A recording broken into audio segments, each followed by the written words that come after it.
niat solat. Ha ha, tak sah. Sembayang kau tak sah. Silap lagi. Alah, tersilap sebut waktu je. Lagipun aku tak sengaja. Kalau tak sengaja pun, tetap tak sah. Dengar. Tak apa, Fizi. Yang penting kau sembayang. Betul? Daripada tak sembayang langsung. Aku semayang lah. Kadang-kadang je penting. Sebab lupa. Assalamualaikum. Waalaikumsalam, Ustaz. Wah, rancak berbual. Apa yang dibincangkan? Pasal Fizi, Ustaz. Silap baca niat sembahyang. Macam mana tu, Ustaz? Sah ke? Dah tentulah semayang dia tak sah. Kan betul aku cakap? Kau dah berdosa. Berdosa.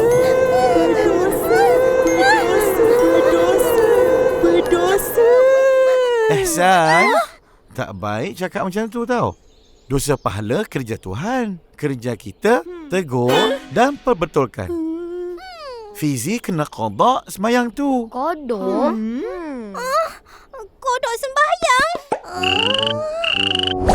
Ya, Fizi kena buat balik semayang tu. Sekarang, Ustaz nak kita mengingati dan membaca niat solat. Kawan-kawan, jom ikut baca sama-sama. Kita mulakan dengan niat solat fardu 5 waktu. Mula dari Upin. Bacakan niat solat subuh. Solat subuh. Usolli farda subhi rak'ataini adaan lillahi ta'ala. Solat zuhur.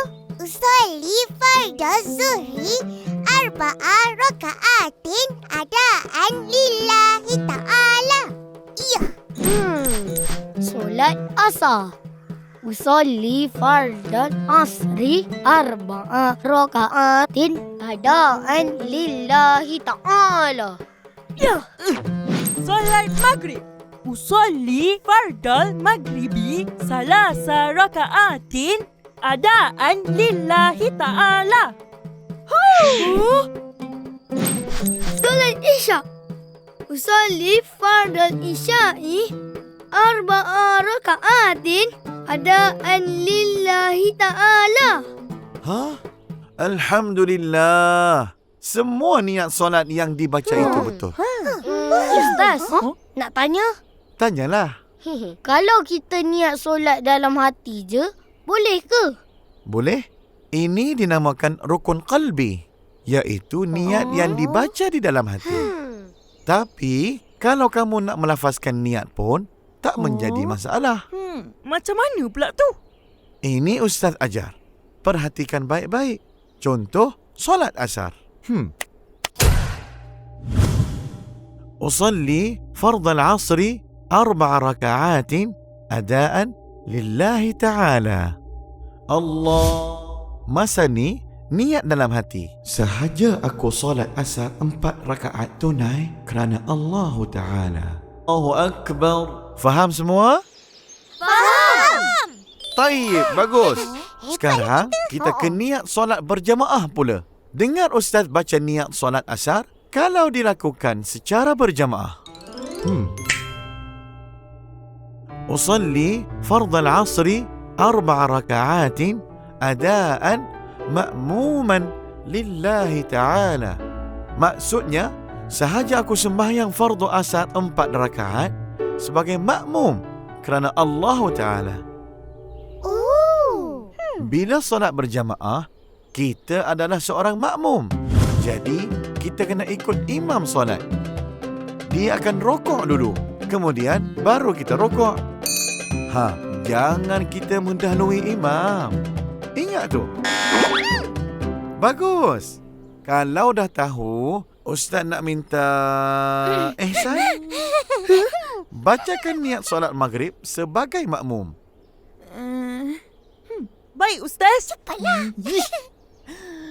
Usolli fardal maghribi salasa raka'atin adaan makmuman lillahi ta'ala. Alhamdulillah, Masya Allah. Pandai Ehsan.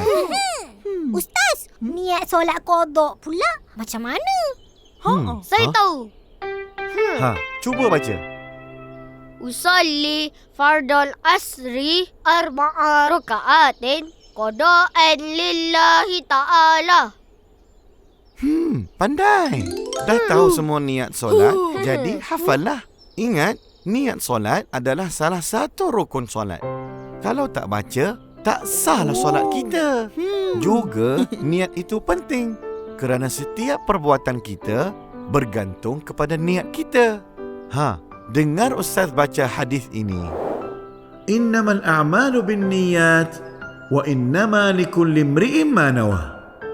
Maknanya, sesungguhnya setiap amalan berdasarkan niat dan sesungguhnya setiap orang mengikut yang dia niat.